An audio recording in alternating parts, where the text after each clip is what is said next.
You don't have to be born with a golden spoon in your mouth to achieve great things in life. Not all millionaires have inherited their wealth. It is absolutely possible to become a millionaire from ground up without any money, but there is no shortcut to this process. In this video, I'm going to show you real-life tales of people emerging from the ashes and being a story of success, inspiring you to believe in yourself when nobody else does. But before we begin, don't forget to hit that subscribe button and to help us push more interesting content. When we consider investing greats, most of us automatically consider well-known luminaries like John Templeton and Warren Buffett. Based on research done by Thomas Corley on 233 millionaires, 177 were self-made millionaires. Out of those millionaires, 105, 59%, came from middle-class households, and 72, 41%, came from poor households. In fact, without inheritance or upfront investment, there are equally good numbers of individuals who have been able to make a lot of money. Here then are some of the best tales of rags to riches. These stories will also encourage you to discover how successful people have been in your industry, or any industry, and how you, like them, do not have to begin with all the benefits of life. Story number 1. Ann Scheiber.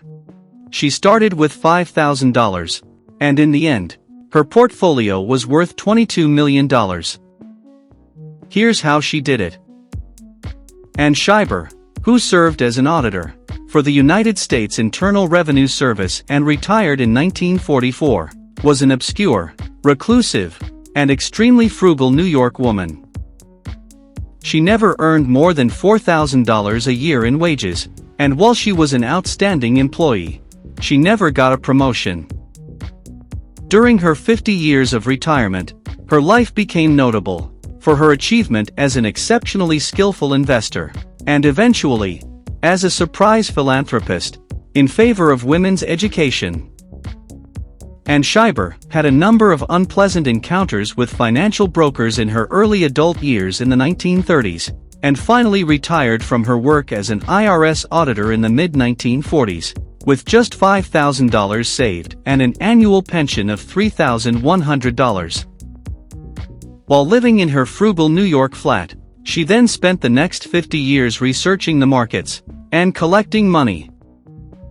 Ann Scheiber managed to build a net worth of $22 million until the end of her life by making a series of wise financial investments, share purchases, and savings. She acquired stocks of large caps for the long term. She kept them. When she died, she made with a regular income $22 million with compounding interest. And even smarter, she donated her fortune to a universities. Story number 2. Sylvia Bloom. She also accumulated a fortune of about $9 million. During the Great Depression, she grew up in Brooklyn, New York. She worked for a law firm as a clerk in 1947, where she ended up working for 67 years, before she retired at 96 years of age. Sylvia Bloom earned a modest income. Still more, to get around, she took the bus and the subway. She'd opt to take the bus over spending the money for a cab, and she lived in a rent-controlled apartment. She never relied on the haters. But the way she behaved on a regular basis is an example of how she became so rich. Sylvia Bloom never spoke of wealth, she never paid attention to herself, and she lived very modestly. Instead, this allowed her to invest her money secretly. Sylvia Bloom would save her money, live modestly, and invest everything she could in it. This contributed to more than $9 million fortune in her lifetime, due to compound interest. $8.2 million, of which was donated to college scholarship charities. Story number 3. Grace Groner, the secretary who by the time she died, had amassed a $7 million fortune for charity. She didn't have a high salary. She lived modestly and had her money invested. Grace Groner started working for Abbott Laboratories in 1931, and in 1935 she saved enough money to buy three $180 worth of shares, and never sold them.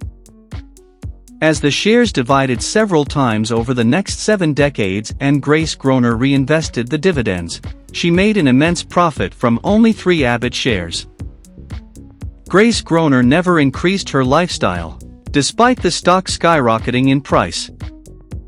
She's never purchased costly things. She spent much of her life living in a tiny apartment. And she would spend some money on traveling during her retirement from the company and would actively volunteer. But she never touched the principal of her investment. And that led to a college tuition donation of $7 million when she passed away. These stories are also not special. There are plenty of stories like this that almost bear the very same plot. These tales of rags to riches are extreme examples of people beginning from nothing and making their way to the top. If you really want to, this is something you can do too. Make sure you're hungry to manage the road ahead of you, and don't worry about taking a chance. This is showing us genuinely the strength of 3 things. First, it doesn't matter how much you make, but how much you save is significant. They didn't have an incredibly high income in any of our cases, they just saved and regularly invested. Second, the power of long-term compound interest. It's not much to start investing $100 a month. But over decades, this can develop into something large. Finally, investing is all about time. Buying from stock market and adding to it regularly can make anyone a millionaire. Didn't say, I'm waiting for a crash. The stock market is too high, just buy and keep it. Last word. How will you going make your fortune? If you enjoyed this video, then make sure you subscribe and hit the notifications bell so you don't miss a single video.